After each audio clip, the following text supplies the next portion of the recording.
boy who always talks back. Max was a clever boy. He always had something to say, whether it was a good idea or not.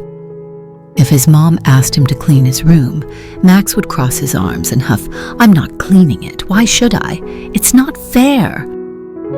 If his dad called him to breakfast, Max would groan, "I don't want that for breakfast. I wanted pancakes." At school, things were just as dramatic. When his teacher asked him to be quiet, Max would shout, "Why do you always pick on me? I wasn't even talking." And if his friends wanted to play a game that wasn't exactly what Max had in mind, he'd say, "I don't want to play that. I want to play my game, not yours." At first, it felt kind of powerful. Max thought he was in control, throwing his words around like he was the king of the world. But the more he talked back, the more people seemed fed up with him. One morning, Max's mom asked him to put away his toys, and Max didn't like that one bit. "Ugh, I don't want to," he groaned. His mom gave him that serious look. You know the one. But Max didn't care. He stomped his foot and muttered, "You're always bossing me around." His mom sighed, her shoulders slumping. "Max, if you keep talking like that, it's going to hurt our feelings." But Max didn't care. After all, what did it matter if he was a little rude? He felt better when he let it out, right? Later that afternoon, Max went outside to play with his friends. He ran up to them, full of energy, and demanded, "Let's play my game." But his friends just stared at him for a second, then shrugged and said, "Nah, we're going to play something else." Max blinked. What? That didn't happen. He was Max. People didn't say no to him. But there they were, walking away. Max stared after them, blinking in confusion. "But I'm the one who knows how to play all the fun games," he grumbled. "Why don't they like me?" That evening, Max called his dog Buster to come inside, but Buster didn't come. Max stomped his foot. "Buster, come here right now." But instead of wagging his tail and rushing over, Buster turned and trotted off toward the bushes, completely ignoring Max. Max gaped in disbelief. "Why does everyone ignore me? What's going on?" Feeling very annoyed, Max went back inside and tried to talk to his mom, but she just gave him a tired smile and said, "Okay, Max, let's try to do better tomorrow." Max didn't feel like doing better. In fact, he was starting to feel kind of grumpy. Why didn't anyone ever just listen to him?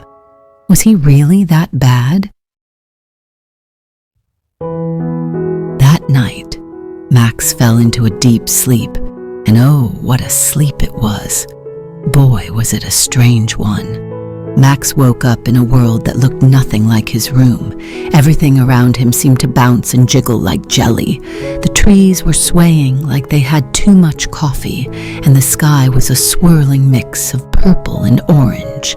Max thought he was dreaming, but it felt so real.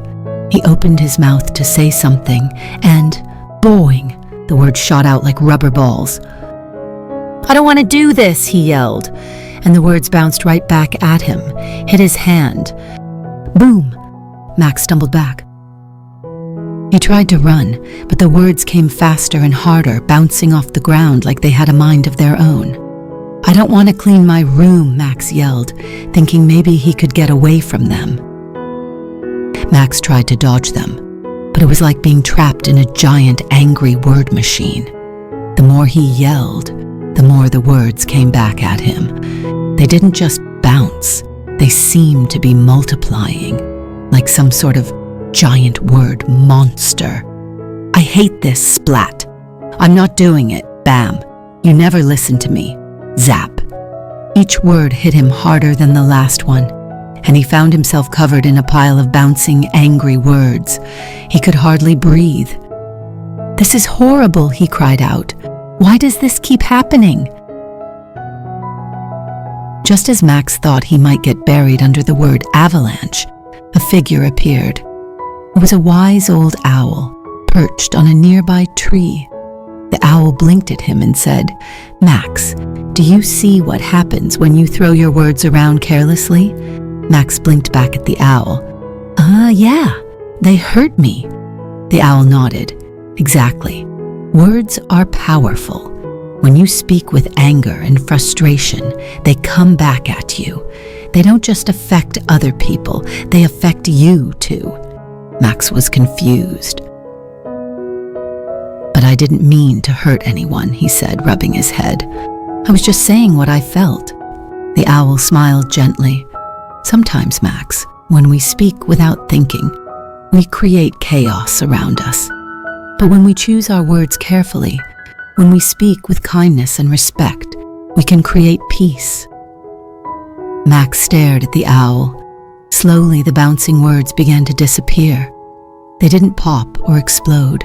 Instead, they just vanished, like they were never there.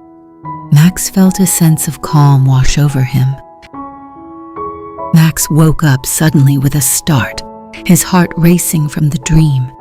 He sat up in bed, blinking in the quiet morning light. Was it just a dream? It felt so real. His mom walked in just then. "Good morning, Max," she said, smiling brightly. "How did you sleep?" Max looked at her, still thinking about the strange dream. "Mom, I had the weirdest dream. There were these words bouncing all over the place, hitting me, and I realized I was the one causing it." His mom raised an eyebrow, amused. "That sounds like a wild dream. What happened?" Max took a deep breath. "Well, every time I said something rude or yelled at someone, my words came back at me. They hit me, and it hurts. And then I realized I was making everything worse with my words, not better." His mom nodded thoughtfully. "Sounds like that dream taught you something important." Max's face lit up. "Yeah, I think it was trying to show me that when I talk back or say mean things, it doesn't just hurt others, it hurts me too. I never realized how powerful words are until they came flying back at me like 1,000 angry boomerangs." His mom smiled warmly, sitting down beside him. "That's a great way to put it. When we use words carelessly, they can come back to hurt us. But when we use kind and respectful words, we create better relationships with the people around us and with ourselves." Max thought about this. "I don't want to make things worse anymore, Mom. I want to be more careful with my words. I want to make people feel better, not worse." His mom gave him a big hug. "I'm proud of you, Max. It's not always easy, but I know you can do it." That morning, Max was asked to clean his room. Normally, he would have groaned and complained, but this time he looked around, then said, "Okay, Mom, I don't really want to, but I know it needs to be done. Can we do it together later?" His mom grinned. "That sounds like a great plan, Max." Later, when Max went outside to play, he smiled and said, "Can I join your game, guys?" His friends smiled back and said, "Of course, Max, let's play." And when Max called Buster to come inside, he said softly, "Come here, boy." This time, Buster came running, wagging his tail. Max smiled to himself. This felt good. His words were no longer bouncing back at him. They were connecting him with people and even his dog. From that day forward, Max was careful with the words he spoke.